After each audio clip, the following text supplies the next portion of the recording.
Today's episode will touch on sensitive topics, such as child death. So if you are sensitive to this content, please listen at your own discretion. What is art without the muse? Many of Western art's most famous works are depictions of women. But who were these women?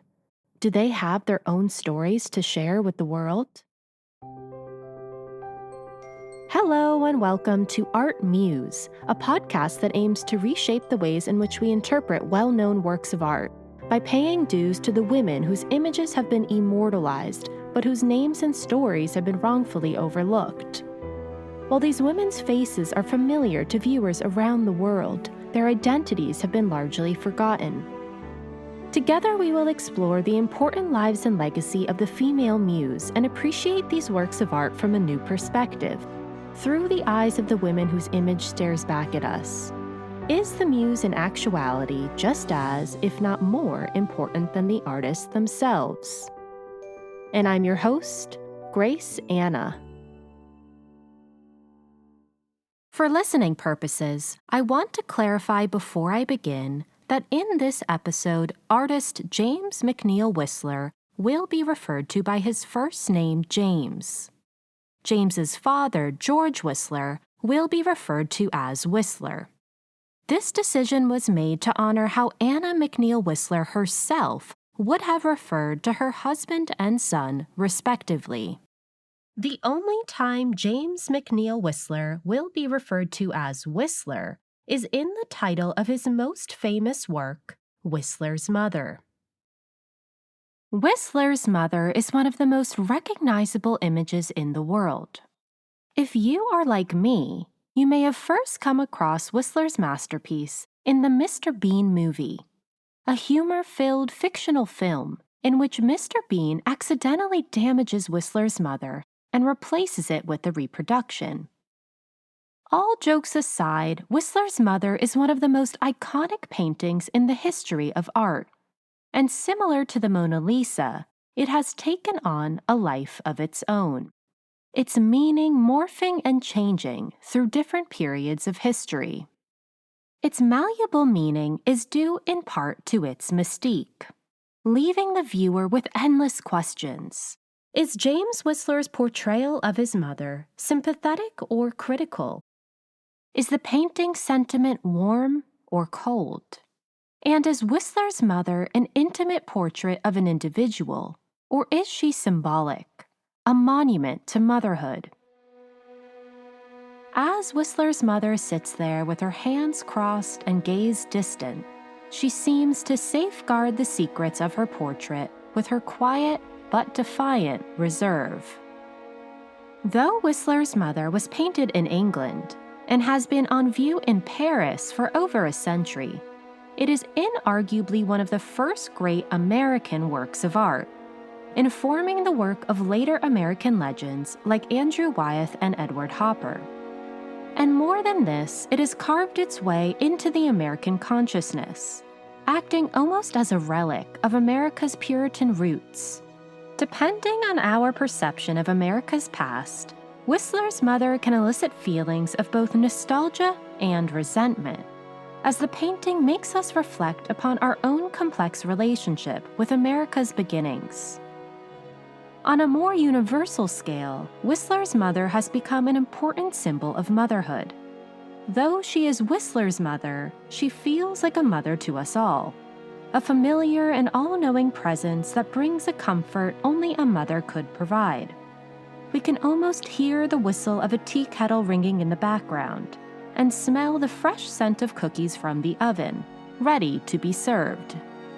While Whistler's Mother has continued to captivate the imagination of viewers through the centuries, the name and story of Whistler's real mother has been wrongfully overlooked. Who was Whistler's mother? And how would she have liked to be remembered?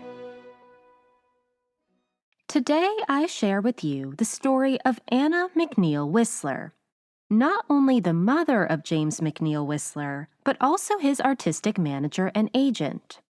One may judge from her portrait that Anna was a stern and restrained woman who lived a simple life, but doing so would be a great injustice, for Anna was far from an ordinary woman who lived a far from simple life. Though born in the South, Anna spent her adolescence in Brooklyn, witnessing its maturation from farmland to the beginnings of the city we know today. She married an innovative railroad engineer who was so impressive that the Tsar of Russia hired him to build a railway in St. Petersburg, where Anna joined him with their young children. When her husband died of cholera, Anna showed immense resilience and moved back to America as a widowed mother. Never staying in one place for too long, she eventually moved to England to evade the Civil War, where she lived out the rest of her life. In her lifetime, Anna crossed the Atlantic Ocean a staggering 11 times, testament not only to her itinerant lifestyle, but also to her adventurous spirit. And of course, Anna was a mother. If we look at her children alone, Anna not only raised one of the greatest artists of our time, but her other son became a well-respected physician, and her stepdaughter an acclaimed pianist. Anna played a crucial role in each of her children's lives and was a steady force in the shaping of their destinies. James Whistler owes much of his success as an artist to his mother, who tirelessly promoted his work, saw impressive commissions in both America and England, was the liaison between her often irritable son and his clients, and managed his finances. And though her portrait came about by chance, it is only fair that James Whistler paid rightful dues to his mother and her integral role in his success by immortalizing her image. But more than anything else, Anna was an immensely strong and independent woman, resolute in both her faith and unbending character.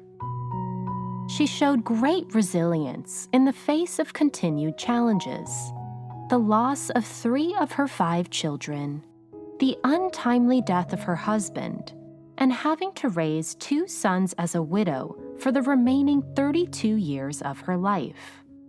These hardships did not stop Anna from living a bustling life, interacting with impressive figures of history such as Tsar Nicholas I and Robert E. Lee, making friends in all of the many places she lived, and astutely observing the world around her.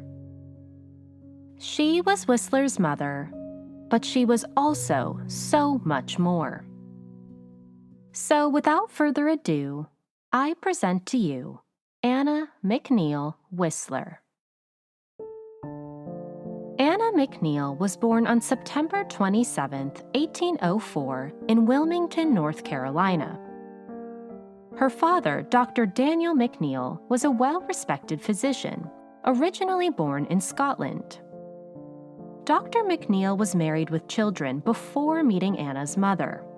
He was living in Wilmington with his first wife during the Revolutionary War and was a staunch loyalist to England. When the British lost, Dr. McNeill had to flee with his family to the Bahamas in exile. While in the Bahamas, Dr. McNeill's first wife passed away. When it was safe for him to return to America, Dr. McNeill sent his 2 daughters to live with his parents in Scotland and made his journey back to Wilmington, where he would meet Martha Kingsley. Anna's mother, Martha Kingsley, was a beautiful and intelligent woman originally born in New Jersey. Her family had an equally scandalous background. Her father had been a successful merchant, plantation owner, and slave trader in Charlestown, who, like Dr. McDaniel, was a staunch loyalist to England. As tensions rose, Martha's mother was sent to New Jersey, where Martha was born. When the war ended, her father's property in Charlestown was confiscated, and the family fled to Nova Scotia for 6 years, where Martha spent her childhood. They eventually returned to America and settled in Wilmington. Martha was introduced to the widowed Dr. McNeill, and they were soon after married. By the time Anna was born, her parents had established themselves in the upper middle class. Her father was a successful doctor, and the year after Anna was born, he sold a plantation to his brother for a sizable price, adding to the family's wealth. It is important that we not overlook the fact that Anna was born into a Southern family of slave owners, and in some cases, slave traders. As a young girl, Anna would have witnessed slave auctions in front of Wilmington's courthouse, and she visited her uncle's plantation every summer. We know that Anna's father owned at least 2 slaves during their time in Wilmington. Despite accounts that her family instilled in Anna the importance of treating the laboring class, including slaves, with respect and kindness, there is no getting around the fact that her family participated in and benefited from industrial slavery. Anna had 3 older siblings and eventually 2 younger siblings, making her the 4th of 6 children. By all accounts, she enjoyed a happy childhood. Wilmington was one of the busiest seaports in the nation, and Anna would have spent her earliest years watching ships coast down the Cape Fear River, which she could see from their porch. She would have been woken each morning by the cacophony of sounds from the seaport, and if she ran down the hill from her house to the riverbank, she would have been engulfed with bustling activity. Little did Anna know that she herself would sail from this very river to distances she could have never imagined, on not one, but several different occasions in her life. Though Anna wouldn't have received an extensive education, she would have had a tutor who taught her basic reading and writing. Her education's focus was likely on the skills believed to be most important to girls at the time, like music, singing, and dancing, as well as how to run a successful household. She would have also received a religious education, and the important role of women as society's missionaries would have been impressed upon her at an early age. One of the benefits of these lessons was the emphasis on Anna's ability to read religious texts and write in good penmanship, 2 skills that served her for the rest of her life, as Anna was not only an avid reader, but always wrote long letters to family and friends. In 1814, when Anna was 10 years old, her family moved from Wilmington to Brooklyn, New York. By some accounts, Anna's father moved their family up north because he could no longer stand the brutality of slavery. But this is very unlikely the reason for their relocation. As per surviving records, Anna's father still owned slaves at the time that they moved to Brooklyn, and we know that he sold 2 slaves in 1817, a few years after their move. It is more plausible that Anna's family moved north because Wilmington was hit hard by the War of 1812, and businesses began to plummet. The family likely chose Brooklyn because Anna's maternal grandmother and aunt both lived in New York. Still a young child, Anna likely would have felt a comforting similarity between Wilmington and Brooklyn. The docks of the East River reminiscent of Wilmington's busy ports. Anna's family settled in the affluent neighborhood of Brooklyn Heights. They lived in a large 4-story wood frame house with a high front porch on Hicks Street. Their block was lined with elm, mulberry, and cypress trees. We can imagine little Anna running down her porch and weaving herself through the many tall trees as she made her way to the river, where she could catch the sunset over Manhattan. When she first arrived in Brooklyn, it was no more than a simple village, measuring barely a square mile. It was filled with houses, taverns, and stables, and beyond the village's border were long stretches of farmland. Over the next few years, Anna would witness Brooklyn grow exponentially. In 1814, when a ferry system was established between Manhattan and Brooklyn, Anna enjoyed a multitude of new shops near her home, including butchers, grocers, and carpenters. By 1818, she watched as Brooklyn's first streets were paved and its first street signs erected.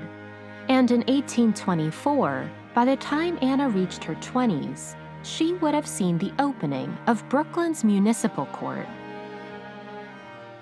Anna likely continued her education in Brooklyn, learning basic mathematics and science. By the time she was 12 years old, both of her older sisters were married off, and Anna would have been in charge of taking care of her two younger siblings. Anna proved to be a responsible and attentive older sister. She may have even taken her younger siblings in 1820 to see a 70-foot whale carcass that had washed up along Brooklyn's shores.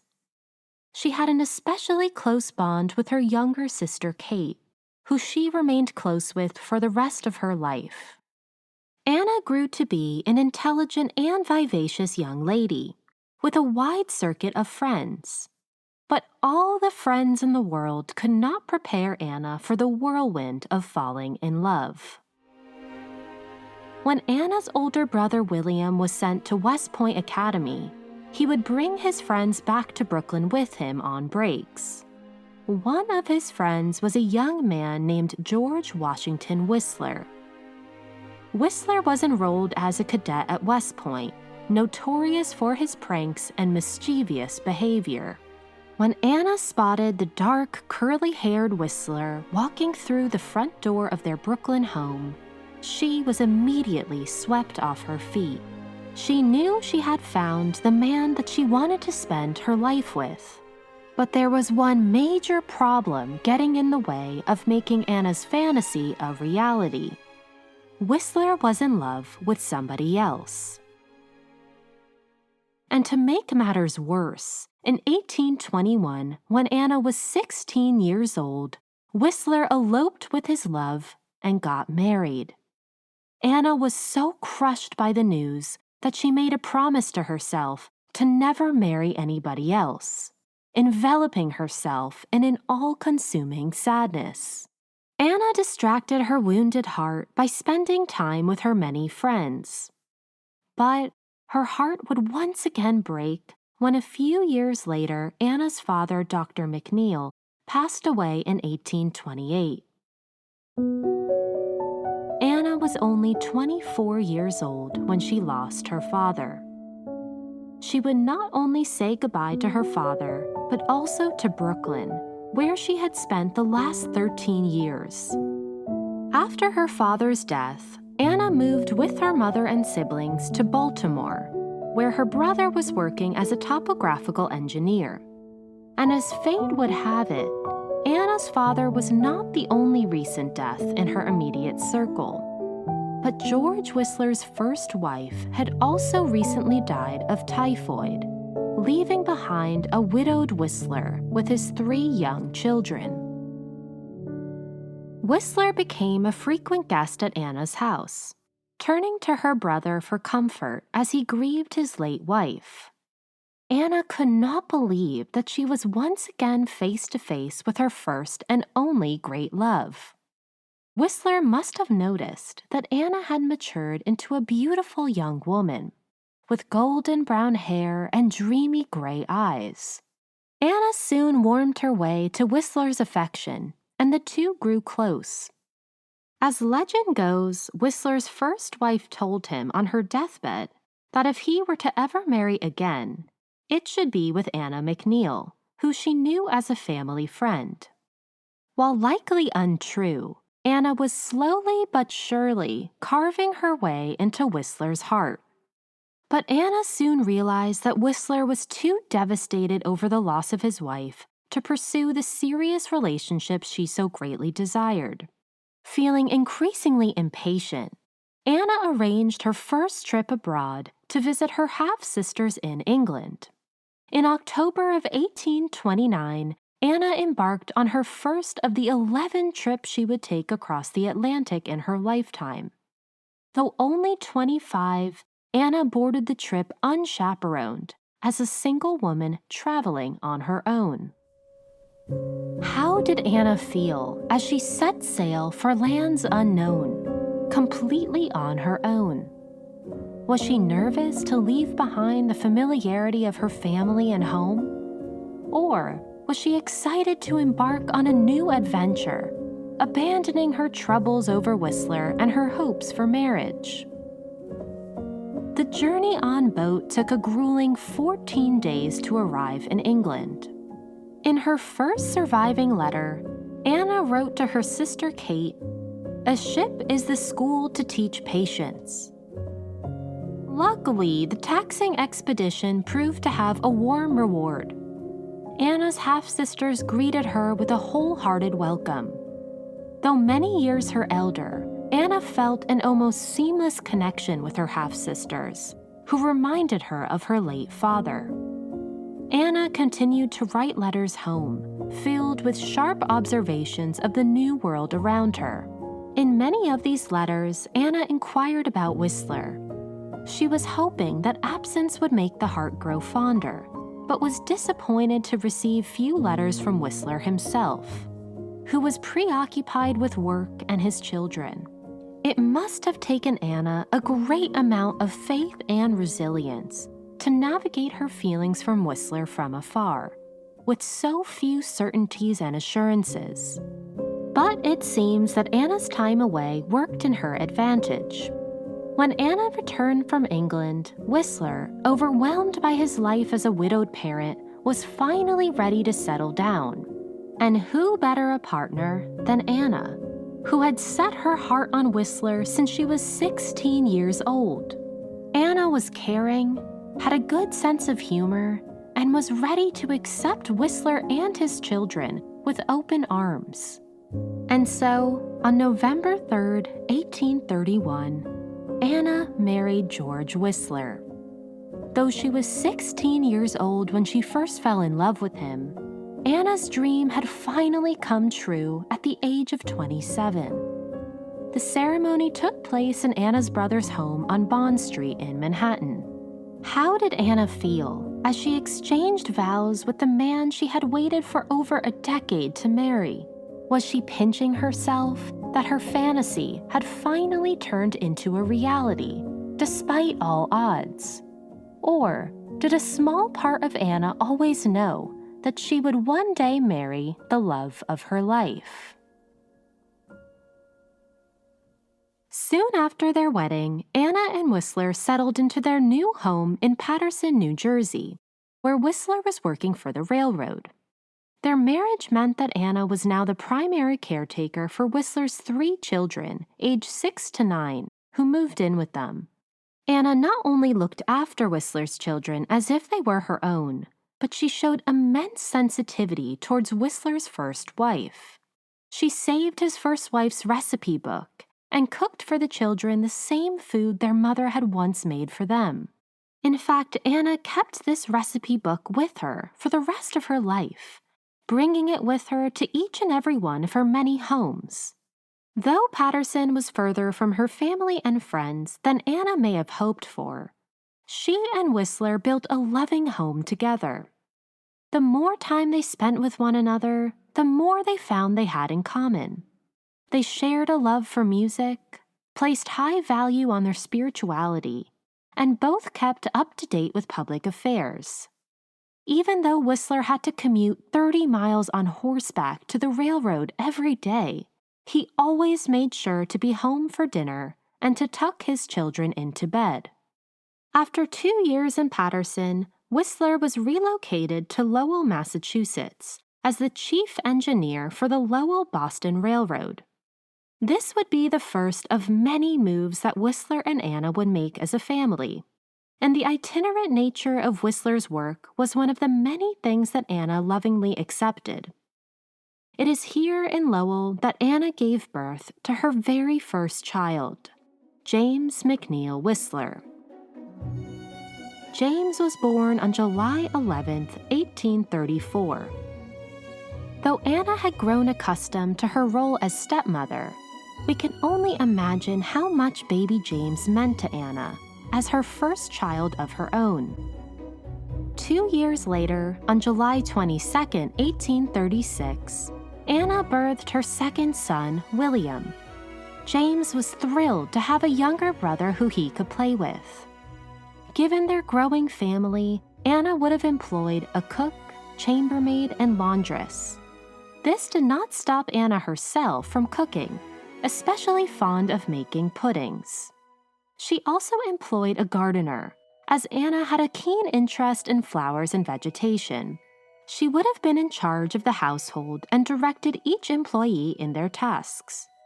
Anna was known to be particularly caring to her household staff, often remarking, "The law of kindness holds its gentle sway." When Whistler completed the railroad, the family once again packed up and moved, spending a few years in Stonington, Connecticut, and then later in Springfield, Massachusetts. Anna gave birth to her third son, Kirk, and her fourth son, Charles, in 1840 and 1841, respectively. Anna must have been counting her blessings. She was now the mother of 4 healthy boys. Her husband was quickly becoming one of America's leading engineers, and they had built a loving home in all of the many towns they had had the pleasure of living in. But what comes up must come down, and Anna's world would soon be turned upside down, literally and figuratively. Both great adventures and heartbreaking tragedies Anna could never have imagined were in her near future, and her life would never be the same. In April of 1842, Whistler was invited by Tsar Nicholas I of Russia to build a railroad connecting St. Petersburg to Moscow. It was the most important job Whistler was ever offered, and the pay was astonishingly high. Whistler was so thrilled by the proposal that he wrote to friends, "I have not felt this happy for a long time." But Anna, who had always supported her husband, was growing increasingly unsettled over the prospect of moving to the other side of the world, to a land completely unknown to them. Whistler traveled to St. Petersburg ahead of Anna to officially accept the offer. As Anna was preparing to say goodbye to America and the family and friends she would have to leave behind, she would also have to say goodbye to her son, Kirk. In the midst of the moving frenzy, and without her husband by her side, Kirk contracted scarlet fever and died less than a week later, right before Anna's eyes. Mourning her life in America and now also her dear son, Anna must have felt that the ground was rapidly falling out from under her feet. A year after Whistler's departure, Anna and her 3 remaining sons left America to join him in St. Petersburg. Though we can imagine Anna boarded the ship with apprehension, her 3 boys were thrilled to be going on the adventure of their lives. The ship docked in England, and Anna and her sons traveled through the night by coach to Germany, where they would board their final ship to Russia. Anna later remembered, "Never in my life have I enjoyed a ride as much as the hours that night. The stars shone brightly, and James and little Charles were as bright as the stars." Tragically, little Charles would soon be joining those stars in heaven. On their last leg of their journey, Charles fell ill on board the ship to Russia. The usually energetic 2-year-old boy grew lethargic and refused to eat.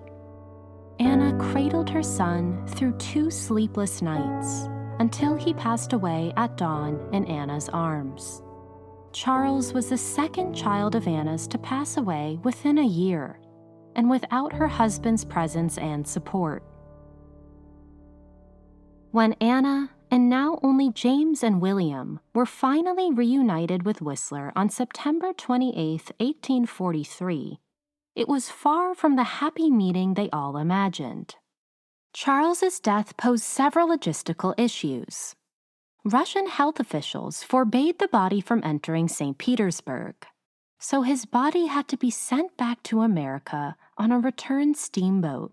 He was eventually buried next to his brother Kirk, a burial Anna herself was not able to attend. It's hard to imagine the unspeakable heartbreak Anna felt as she placed her dear boy's body on a ship to sail back alone to the country she herself so longed to return to. Charles's death completely shattered Anna's well-being. She was able to move through her grief of her first son Kirk by caring for baby Charles, and now that they were both gone, her heart was left with a gaping hole. The back-to-back deaths of her two youngest sons would leave a permanent effect on Anna and her understanding of the fragility of life. Anna wrote to a friend, "There is a chord in a mother's heart of such exquisite tenderness, which vibrates to memory, awakening mingled pleasure and pain, fondness and sorrow, that none but a mother who has outlived a darling child can understand." Anna, resilient as she was, began to focus her attention on settling into her new life in St. Petersburg. The unnerving cold and wet air must have felt like a projection of her dampened spirit. The family moved into a large house provided by the Tsar himself, equipped with a team of servants. Their house was located in an area known as the English Key, and Anna was pleased to find many other English and American expats living in their vicinity. It didn't take long for Anna to find a circle of friends, and she soon began to host musical evenings at their home. Many of the shops in her neighborhood sold imported English goods and catered to English speakers, which must have soothed the cultural transition. That winter, Whistler took Anna and their boys to visit the Tsar's Winter Palace. Anna was taken by the beautiful architecture and impressive art collection. Walking around the snowy city, Anna found St. Petersburg to be the most breathtaking city she'd ever seen. She loved the large public squares, colorful buildings, and grand palaces. Their house was insulated and kept the family warm through the winter, which wasn't as severe as Anna had feared. And the boys were thrilled to find more snow to play in than they ever could have imagined. That spring, the family enjoyed a 2-month-long Easter celebration with street carnivals and carousels. And that summer, the family rented a country estate surrounded by wildflowers and a large pond. They were even able to visit Catherine the Great's palace. After such a hard year, Anna and her family deserved to enjoy the splendors of their new life. Anna wrote long letters to friends and family all through her time in Russia, most of which survive today. She also kept a detailed diary, which she intended to give her boys when they were older, so that they could remember their adventurous years together in St. Petersburg. These letters and journals provide some of our most in-depth insight into Anna's inner world, her perceptive observations of her surroundings, how she spent her days, and of course her various feelings about their life abroad. We know from Anna's diary that she woke up early every morning for her daily prayers, that she would set a daily menu with the household cooks, and then instruct her boys in their studies. Anna hosted Sunday school in their house, not just for her boys, but for any children in the neighborhood who were interested in joining. We also know that Anna studied Russian, as well as French. By their second year, Anna had grown fond of St. Petersburg. In August of 1845, Anna gave birth to a baby boy named John. We can imagine the birth of John would have been healing for Anna, as she still grieved the loss of Kirk and Charles. She drew her greatest joy from her children, who remained at the center of her life. Because Whistler was the Tsar's chief engineer, their children were given special treatment and perks. James, who exhibited impressive artistic talent at a young age, was granted special access to the Imperial Academy of Fine Arts at only 12 years old, where he received complimentary private drawing lessons. But in 1846, Whistler insisted that they send James and William to military school so that they could get a proper education. The brothers were sent to a school in Paris. Anna, feeling the pangs of separation from her boys, and with Whistler often absent due to work, suddenly felt incredibly alone. Her only companion was her newborn John, who provided Anna with unconditional love and a sense of purpose.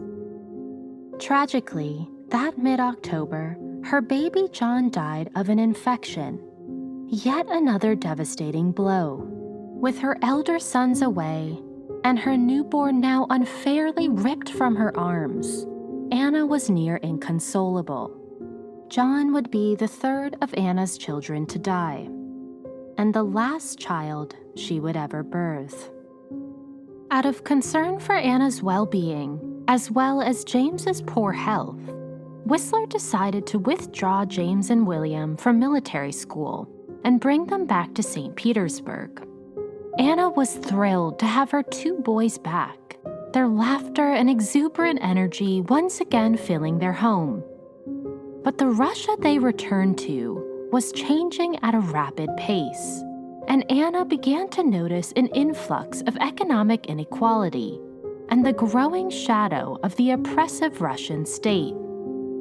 There was an increase in censorship. Russian newspapers were biased and filled with propaganda, and letters in and out of the country were opened and examined.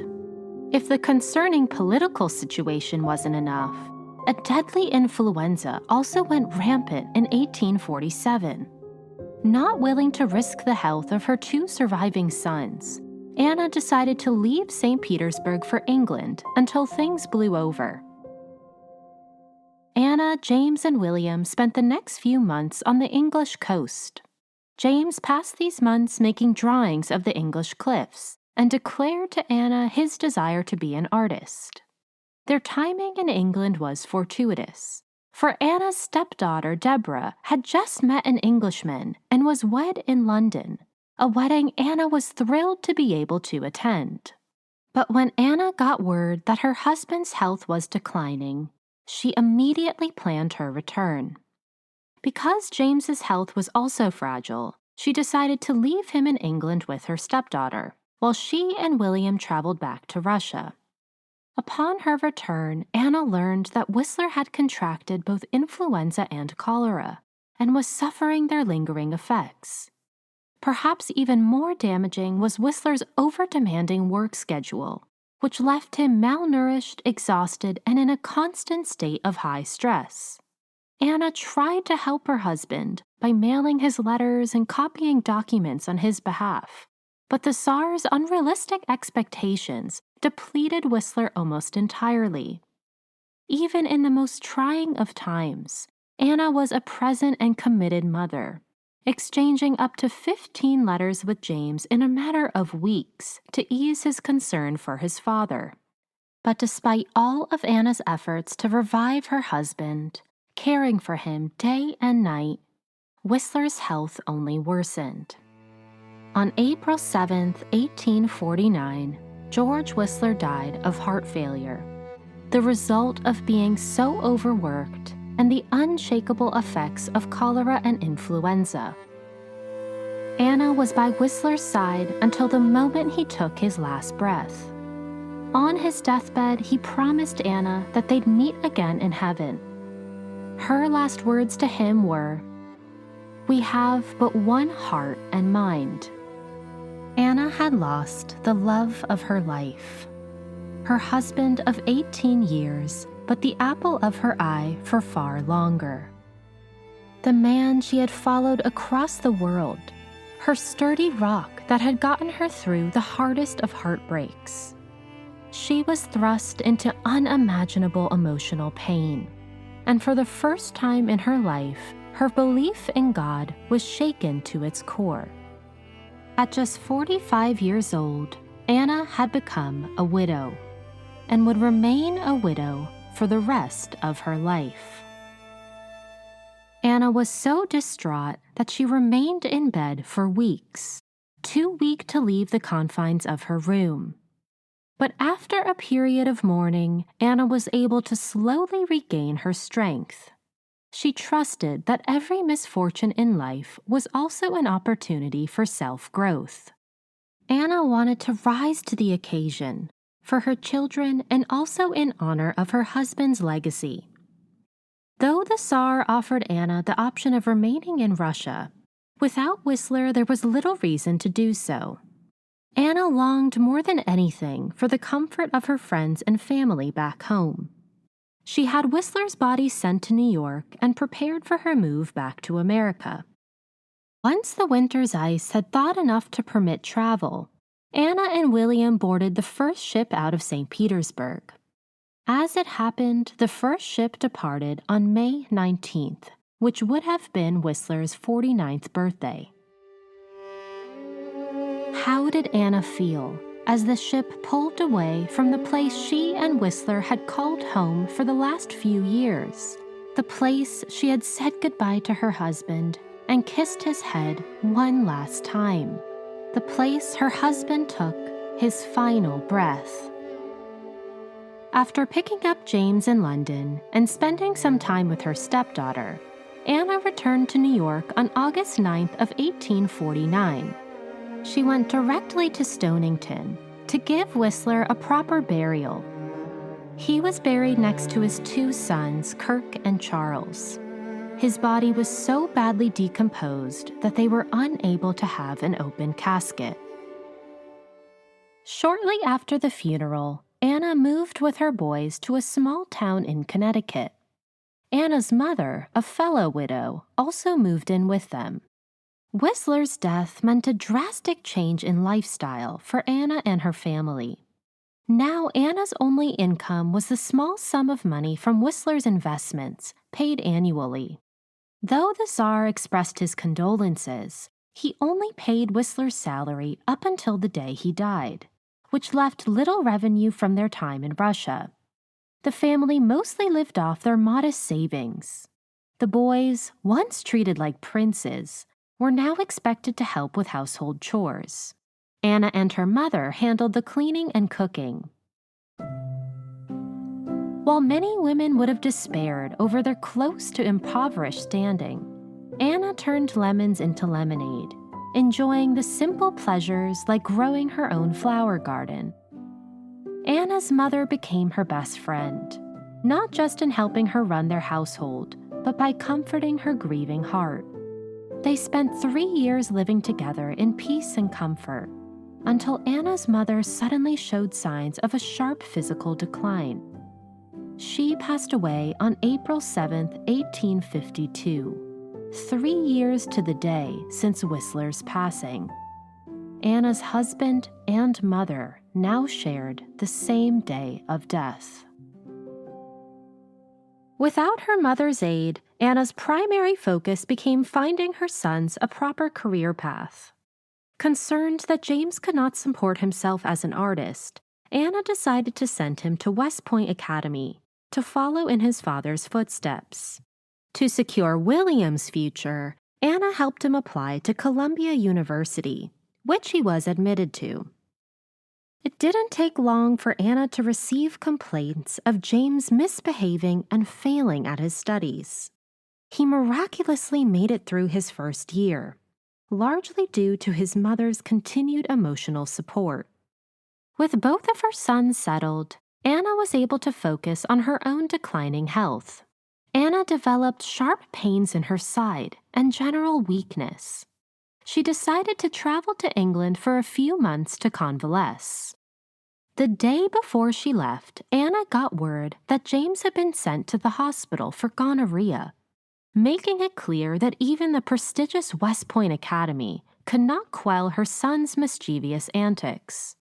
We could only imagine that Anna boarded the ship to England both deeply concerned and disturbed.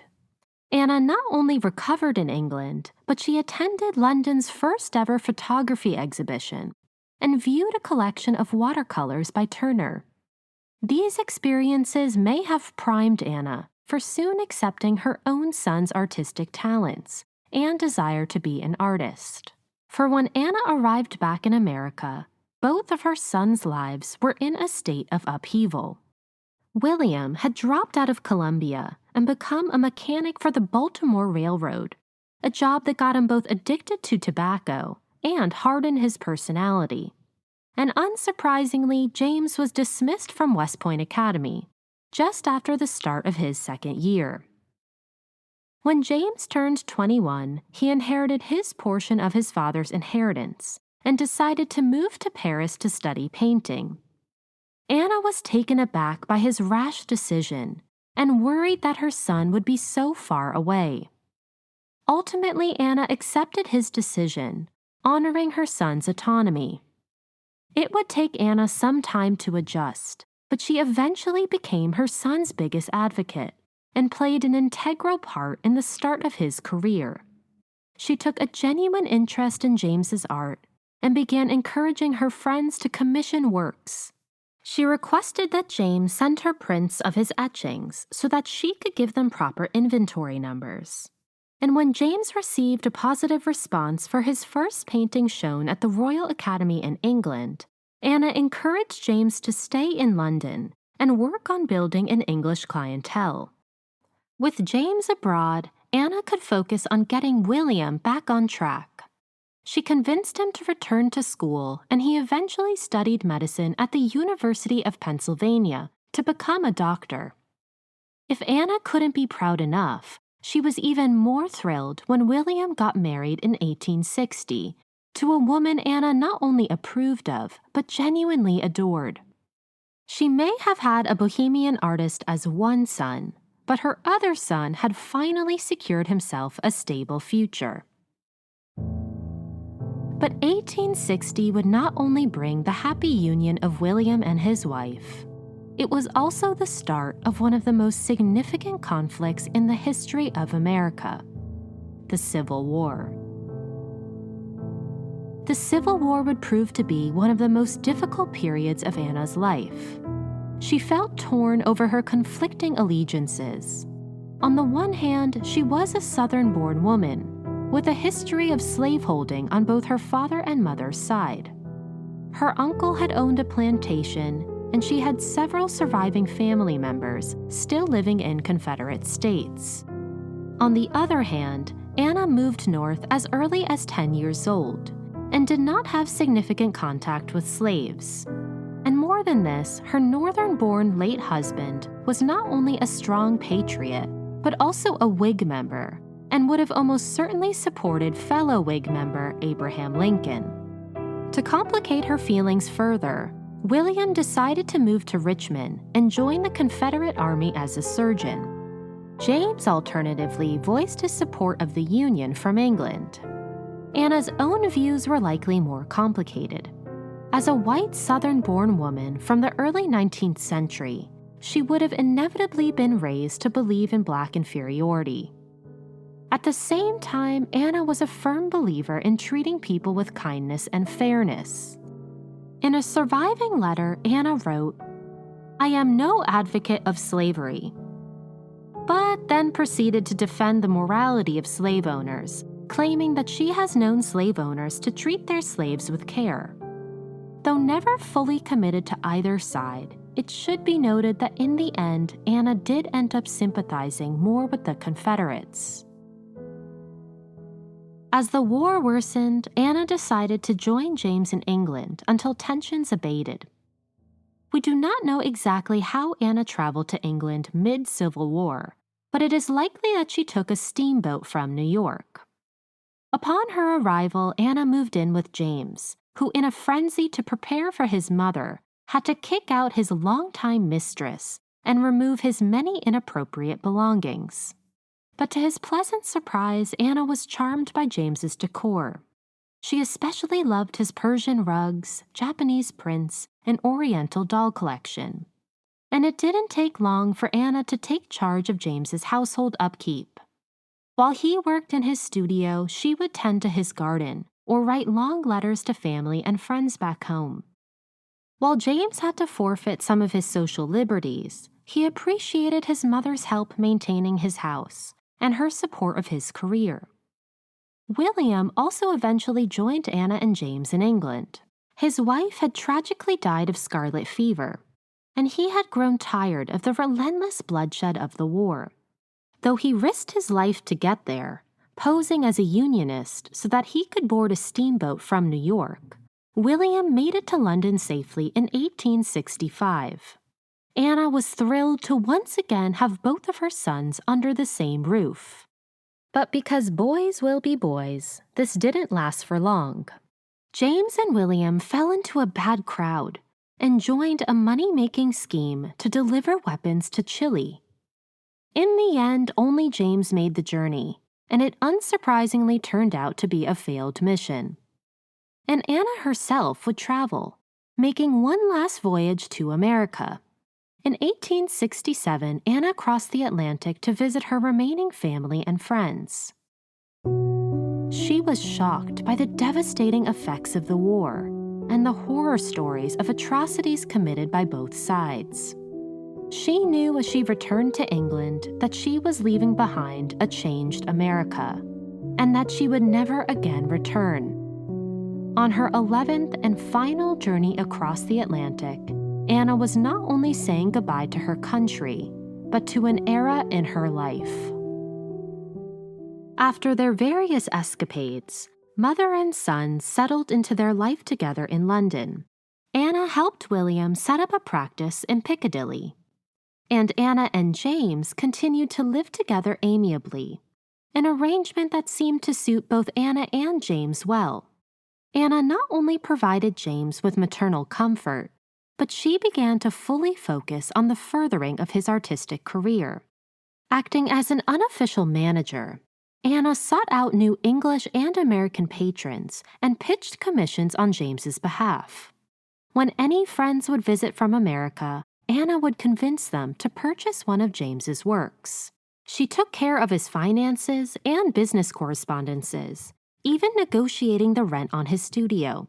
And perhaps most importantly, she acted as liaison between James and some of his most important clientele and patrons. Anna herself put it best. In a letter to a friend, she wrote, "While his genius soars upon the wings of ambition, the everyday realities are being regulated by his mother. I am thankful to observe that I can and do influence him.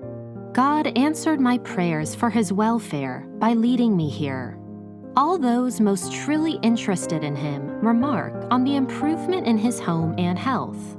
It is so much better for him generally to spend his evenings tête-à-tête with me." Beyond helping James with his career, Anna began to enjoy some of the social aspects of the art world, befriending many of James's artist friends, including the painter Gabriel Dante Rossetti and poet Algernon Swinburne. Anna would arrange parties for James and his bohemian friends, sneaking upstairs to her bedroom when she was ready to retire. Anna wrote to a friend, "The artistic circle in which James is only too popular is visionary and unreal, though so fascinating." And Anna's interest in James's friends seemed to be mutual, as many of his friends genuinely enjoyed Anna's company. It's exhilarating to imagine Anna in conversation with some of the most outlandish characters of London's artistic circle of the time. And soon, fate would lead to the creation of James's portrait of Anna, shifting her role from mother and manager to model. In the period leading up to Anna's portrait, James had hit an all-time low in his career. Even with Anna's help, his work was not receiving the recognition he deserved, and he was running out of clientele to make portraits of. His confidence as an artist was shattered, and he was desperately wishing for his big break. Unbeknownst to James, his big break was right in front of his eyes. But it would take the intervention of fate to make him see that. In 1871, James had managed to win the commission of a wealthy patron. James saw the commission as a last-ditch effort to finally make a splash in the art world. Notorious for being irritable during his painting sessions, James must have scared off his much-needed client, for she stopped showing up for her appointments. Realizing he had lost his model, James fell into a state of despair. Anna, who rarely entered James's studio, since the last time she did she found their parlor maid posing in the nude, must have made an exception to soothe her son's distress. As Anna once wrote to a friend, "All sons, I believe, come to their mother in difficulties to ask help and find comfort." But it was more than comfort that Anna provided. It seemed that her visit to the studio had sparked a surge of artistic inspiration, and she was surprised when the next morning an excited James declared, "Mother, I want you to stand for me. It's what I have long intended and desired to do, to take your portrait." And so began James Whistler's portrait of his mother. Had his model arrived that fateful day, Anna's portrait may have never existed, and the world would be short a masterpiece. We know from Anna's letters and original sketches by James that Anna's portrait was originally intended to be of her standing. At 67 years old, Anna was no spring chicken, and while she tried her best to stand for her hours-long modeling sessions without complaint, she eventually requested that she be seated.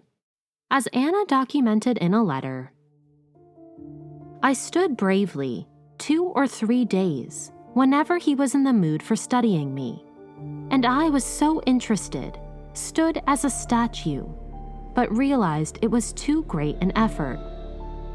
And so James painted a seated Anna with her footstool for her feet to rest. He captured her in the same black dress she wore every day since her husband's death many years ago. We can imagine that as James painted his mother, the black stain of her dress, the frailty of her elder body, and her eyes that had lost much of their visibility, staring vacantly in the distance, that he was reminded of all that Anna endured. The loss of 3 of her 5 children, the tragic death of her husband, and the inevitable loneliness that came with her itinerant lifestyle. And in this portrait, we can feel both son and mother's quiet reckoning with Anna's mortality. It took James 3 months to finish Anna's portrait. James, who was notorious for scrutinizing over every detail of his works, found that he was able to complete his mother's portrait with ease. As Anna wrote in a letter dated November of that year, Jamie had no nervous fears in painting his mother's portrait, for it was to please himself and not to be paid for in other coin. Upon finishing, James exclaimed to Anna, "Oh, mother, it is mastered! It is beautiful!" And he excitedly kissed Anna on the cheek. James's greatest masterpiece was painted alone with his mother, coaxing him out of his most depressed days and in their most private of shared moments. The painting seemed to be driven by divine force, a portrait birthed spontaneously when James's plan had gone awry.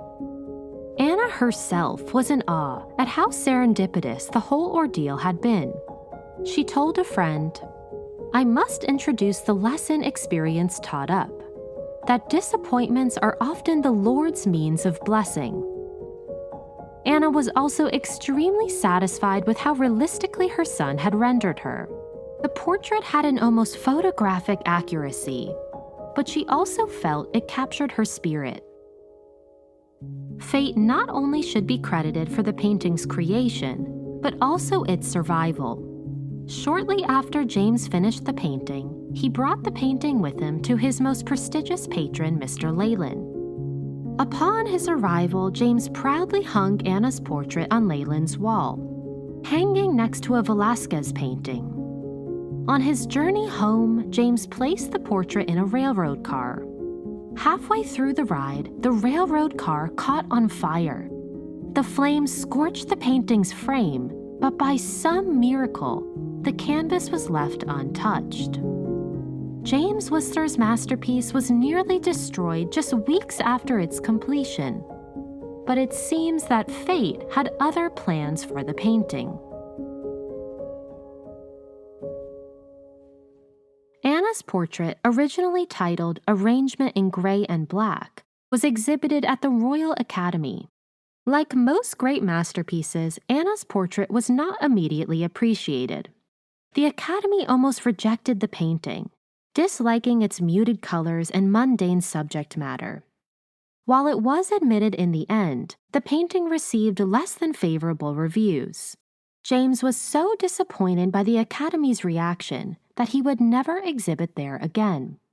Instead, James safeguarded the portrait at his and Anna's home, where Anna enjoyed seeing her painted image on a daily basis. Despite the lack of public praise, Anna was extremely proud of James's portrait of her, not only for its impressive likeness, but as an example of his immense artistic talent. Whenever a friend visited their home, she made sure they looked at James's portrait of her, smiling at each of their compliments. By the time Anna reached her 70s, her health was in a declining state. Her eyesight only worsened. She was overcome with weakness, and she was often confined to her bed. Lucky to have a doctor for his son, William kept a watchful eye on his mother's health. He decided it would be best for Anna to leave London for the countryside, for cleaner and drier air. He moved her to a health resort in Hastings. Though Anna wouldn't know it at the time, she would spend the rest of her life here in Hastings, never to return to London again. Anna came to really love Hastings. In a letter to James, Anna wrote, "I feel better for the serenity of nature. I breathe the soft air with ease, and the deep blue sea beyond the green slopes is so refreshing. I could never weary of such sameness or feel lonely." But she did miss her sons deeply, and was saddened that she could now only be involved in their lives from afar. This did not stop Anna from still acting as James's agent. She was alive to see James's career take off and find the success he so desired. And though too weak to attend the wedding, Anna felt a sense of peace hearing the news that William had remarried. Knowing that her end was near, Anna donated the little money she had left to charity. In her last days, she found a line from a Thomas Moore poem that James had written down in a notebook. "This heart, my own dear mother, bends, with love's true instincts, back to thee." Anna, a devoted mother until the very end, must have felt in her heart a sense of fulfillment as she took her final breaths. Anna passed away on January 31st, 1881, at the age of 76. The same day she passed away, James opened his largest show to date of his pastel works. It is almost as if Anna's spirit blessed her son's success one last time. Though James and William traveled to Hastings as quickly as they could, neither arrived in time to say goodbye to Anna. Anna was buried in the Borough Cemetery in London, where William would join her many years later. At the time, Anna's death received little public notice, and she slipped away with the same quiet dignity with which she lived her life. The house that Anna lived with James, in which he painted his famed portrait of her, still exists in London at 97 Cheyne Walk. There survives a cookbook of Anna's, filled with Anna's own recipes, that is available to the public for purchase. And beginning in the 1920s and 30s, early biographies of Anna began to emerge. But of course, her greatest form of legacy is her portrait itself, a portrait that has not only made Anna's image internationally recognized, but has taken on as exciting a life of its own as Anna's herself. And the painting's biography is essential to Anna's own story. 3 years after Anna's death, her portrait took the same journey across the Atlantic that she herself took many times to America. We can only imagine how delighted Anna would have been to see her portrait returned to her mother country, exactly 10 years after its making. Unfortunately, America wasn't quite ready to appreciate Whistler's mother, and the portrait hangs in a back corner of the Pennsylvania Academy of Arts, receiving little to no attention. Upon its return, James kept the portrait with him, refusing to sell it even when he found himself in severe financial trouble. But in the 1890s, dealers in Paris campaigned to have Anna's portrait placed in Paris's Musée du Luxembourg. Given that James had trained in Paris and the French had a far more favorable opinion of the work than the English or Americans, James agreed. He knew that the painting would likely be transferred to the Louvre after his death, which he saw as the highest honor an artist could receive. The French government offered James 4,000 francs for the work, a lower price than he had hoped for, but the promise of it landing in an impressive collection was far more important than money. As James himself said, "One cannot sell one's mother." It would still be many years after James's death in 1903 for Anna's portrait to reach icon status. By 1910, she began to be appreciated as more than just Whistler's mother or an elderly lady, but as an ideal for motherhood. A popular English periodical of the time declared Anna's image as, quote, "the mother as the giver of life, the bringer of peace." In 1932, Anna's portrait once again traversed the Atlantic and returned to America. This time, Americans all over the country clamored to get a glimpse of Anna. Whistler's mother made its way to almost every major city in America. A total of 2 million people viewed Anna's portrait, more than 100,000 in New York alone. Even President Roosevelt's mother traveled to New York to see Anna's portrait, posing for a picture in front of it. Mrs. Roosevelt said on the radio afterwards, "I knew it would give his mother great happiness to see her son appreciated and honored by his native land." This time, Whistler's mother's visit to America was fortuitously timed. In the throes of the Great Depression, America was in need of a reassuring image of stability and a reminder of American values. And to put it simply, America needed the comfort of a mother. Anna's poise and all-knowing presence was exactly what her country needed. Though herself long gone, her image lived on as a mother to millions, and her comforting spirit became eternal. Interestingly, Anna's image as a nostalgic symbol of America's past may have been on James's conscience himself as he painted her. James, though born in America, spent only a handful of years actually living there. Anna was James's only remaining connection to the country of his birth. As James painted his mother, he was also painting his motherland, and she may have become in his mind a symbol of both his own patriotism as well as his displacement. She is present yet still feels distant, known yet still mysterious, sentiments we can imagine James felt about America herself. Anna's portrait would visit America 3 more times, in the 50s, 60s, and 80s. In 1986, the Louvre moved Whistler's mother to the Musée d'Orsay, where it remains today. As recognizable as Anna's image has become, her life story has been wrongfully overlooked. Anna has fallen victim to a vast number of assumptions and judgments made off her image alone, which are often untrue and unfair. She is assumed to be stern and rigid, and yet we know at the time her portrait was made, she had befriended many of James's bohemian artist friends and notorious drunks.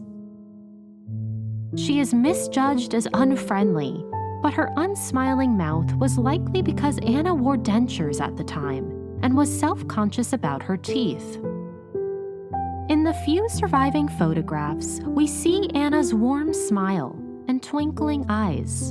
And she is misunderstood as simple or even boring. But Anna lived an adventure-filled life, living in more places than can be counted on two hands. So the next time you look at Whistler's mother, think of Anna McNeill Whistler, of her adolescence in Brooklyn, witness to its first streets being paved, of her first love, George Washington Whistler, who she set eyes on at 16 and finally married at the age of 27, of the 3 of her 5 children that tragically passed away, of her time spent in St. Petersburg and the untimely death of her husband, of Anna's continued commitment to her 2 boys, James and William, of her relocation to England during the Civil War, and of her role as not only James Whistler's famed model, but his artistic agent and manager, who can be credited for jump-starting his career. Of course, Anna's ties to slavery should not be ignored in our consideration of her legacy. If we view her portrait as a symbol of America's foundation, we are not only reminded of America's resilience, but also of its darkness. The gray color palette, a subtle but eerie reminder of America's dark roots entrenched with slavery. Slavery that Anna herself bore witness to, benefited off of, and was complicit in, even though she herself never owned slaves. Anna's personal legacy is just as complex as America's herself, and should be viewed in its entirety. James Whistler once said of Anna's portrait, "To me, it is interesting as a picture of my mother, but what can or ought the public care about the identity of the portrait?" Well, today we hope to prove Whistler wrong. We do care, and in fact, without an understanding of Anna and the immense life she lived, how can we fully appreciate the magnitude of her portrait? She was Whistler's mother, but she was also Anna McNeill, and today we honor her as the brave, resilient, forward-thinking woman she was.